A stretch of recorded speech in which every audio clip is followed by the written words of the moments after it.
Assalamualaikum teman-teman, perkenalan, nama aku Novi. Aku berusia 24 tahun, aku berasal dari Kalimantan Barat, tepatnya Pontianak.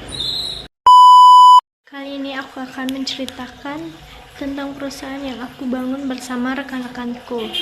Ya, aku salah satu pengurus sekaligus pendiri koperasi yang cukup terkenal di Kalimantan Barat, yang mana koperasi kami sudah memiliki 2 cabang dan koperasi kami bergerak di bidang simpan pinjam. Koperasi kami bernama Koperasi Sukadoa yang bergerak dalam bidang simpan pinjam. Koperasi kami sudah berdiri selama 3 tahun dan sudah memiliki 2 cabang. Koperasi kami awalnya hanya memiliki 30 anggota, sudah termasuk pengurus, yang mana aku sebagai ketua sekaligus pendiri, sekretaris, bendahara, dan badan pengawas. Kemudian, simpanan pokok kami pada awalnya hanya sebesar 70 juta. Berikut ini saya akan menjelaskan beberapa persyaratan yang harus dipenuhi untuk mendirikan koperasi, yang mana koperasi premier didirikan oleh minimal 20 orang, sedangkan koperasi sekunder didirikan oleh minimal 3 badan hukum koperasi. Yang kedua, pendiri koperasi harus memiliki kegiatan atau kepentingan ekonomi yang sama dengan anggota lainnya. Kemudian, para pendiri atau kuasa pendiri harus mengajukan permintaan pengesahan akta pendirian koperasi secara tertulis atau secara elektronik kepada menteri atau instansi yang berwenang. Berikutnya, persyaratan dokumen yang harus dipenuhi. Dokumen yang harus dilampirkan dalam permintaan pengesahan akta pendirian koperasi antara lain: 1. 2 rangkap akta pendirian koperasi, 1 diantaranya bermateri cukup. Berikut berita acara rapat pendirian koperasi termasuk pendirian kuasa untuk mengajukan permohonan pengesahan. Berikutnya, surat bukti penyetoran modal sekurang-kurangnya sebesar simpanan pokok. Rencana awal kegiatan usaha koperasi.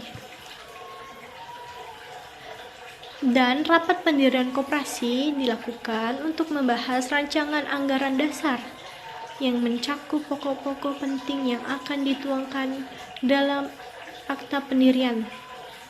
Tempat kedudukan, koperasi harus memiliki tempat kedudukan yang jelas.